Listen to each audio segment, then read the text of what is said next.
क्या दो नाबालिगों का सहमति से संबंध बनाना एक अपराध है अगर उसमें माता पिता की मंजूरी ना हो? अक्सर खबरों में ऐसे केस ज्यादा आते हैं जिसमें दो नाबालिग सहमति से संबंध बनाते हैं, फिर भी कभी कपल के ही विवाद के चलते या पेरेंट्स के इनकार से इसे अपराध मान लिया जाता है।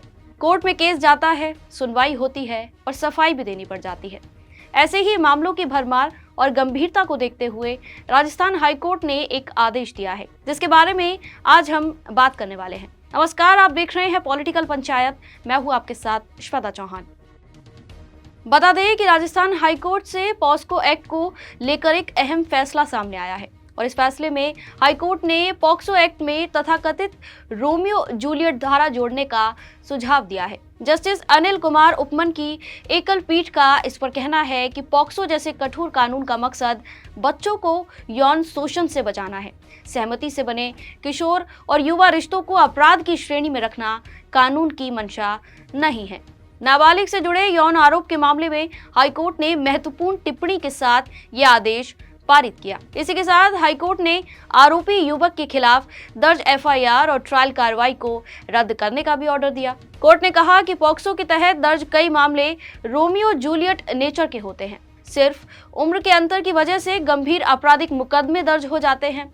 कोर्ट ने आगे कहा कि इस कठोर कानून का अंधाधुंध न्याय के सिद्धांतों के विपरीत इस्तेमाल हो रहा है। कोर्ट का मानना है कि सहमति से बने किशोर युवा संबंधों को अपराध मानना सामाजिक और कानूनी रूप से गलत है। हाईकोर्ट ने कहा कि ऐसे मामलों में सूझबूझ और संतुलित दृष्टिकोण अपनाना बेहद जरूरी है। हाईकोर्ट ने सवाल भी किया कि अगर दो नाबालिग आपसी सहमति से संबंध बनाते हैं तो क्या उन्हें सजा दी जानी चाहिए। फिर अपनी चिंता भी जताई कि पॉक्सो का इस्तेमाल सहमति से बने टीनेज रिश्तों को क्रिमिनल बनाने या पर्सनल दुश्मनी निकालने के लिए भी किया जा रहा है। कोर्ट ने इस तरह के मामलों में कानून का गलत इस्तेमाल और बदला लेने वालों के खिलाफ कार्रवाई करने की भी बात कही है।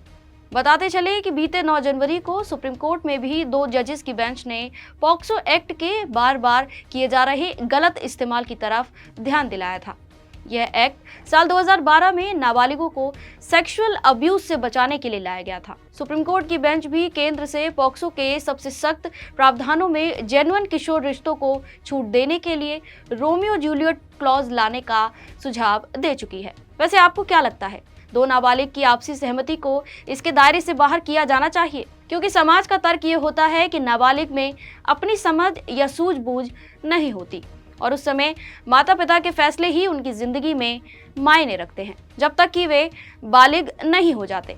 वहीं कुछ लोग ये भी तर्क दे सकते हैं कि समझदारी का उम्र से कोई वास्ता नहीं, क्योंकि बालिग उम्र में भी इतनी मैच्योरिटी नहीं आती कि वे अपनी जिंदगी के फैसले खुद से कर सके। कोर्ट की चिंता जहां सही लगती है तो वहीं पेरेंट्स की भी चिंता यहां सही लगती है। वहीं अभी के पॉक्सो कानून की बात करें तो अभी की कंडीशन ये है कि नाबालिग की सहमति को कानून में वैध यानी लीगल नहीं माना जाता, इसलिए ऐसे मामलों में पॉक्सो लग जाता है। आपकी इस मुद्दे पर क्या राय है, हमें कमेंट सेक्शन में जरूर बताएं। आप देख रहे थे पॉलिटिकल पंचायत।